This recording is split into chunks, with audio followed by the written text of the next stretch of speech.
Market equilibrium is when the supply equals the demand.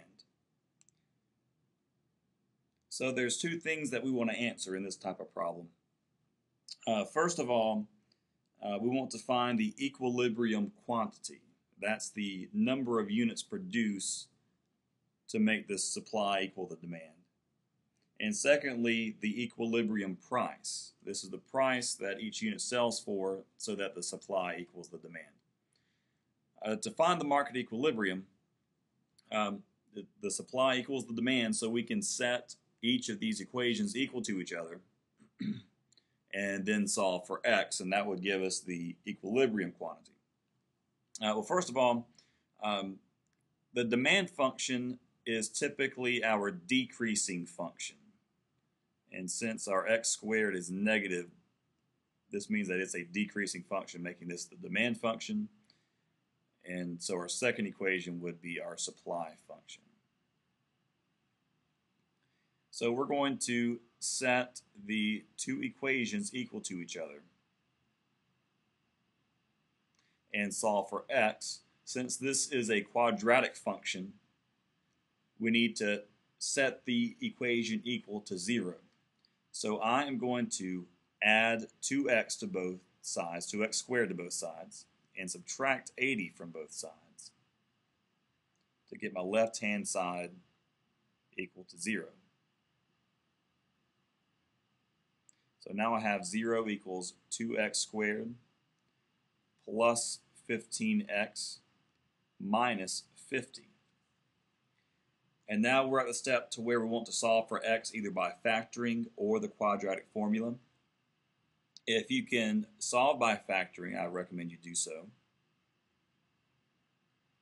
First terms, it has to be 2x and x to give us 2x squared.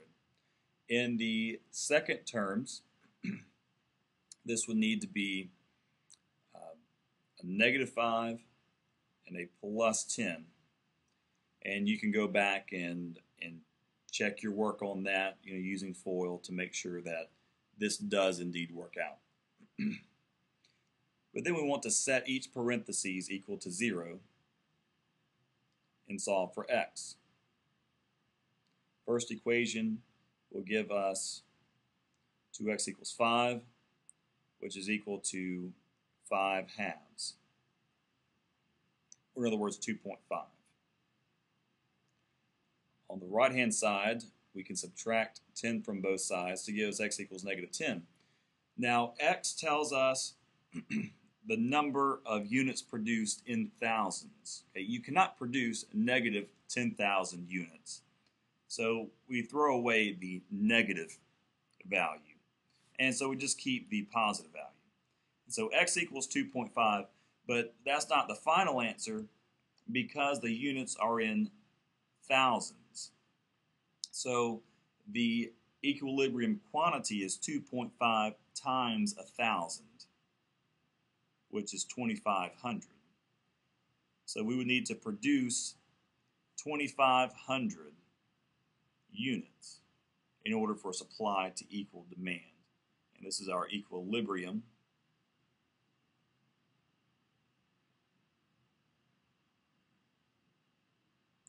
quantity.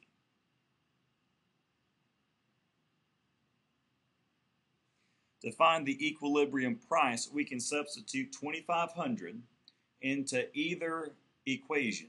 Okay, this 15x plus 30 is probably going to be easier to solve for. So I am going to substitute, now I'm not substituting 2,500, but 2.5 back into the formula to find the price. 15 times 2.5 is 37.5. And 37.5 plus 30 is 67.5. This tells us that the price we need to set each unit is $67.50. That is our equilibrium price.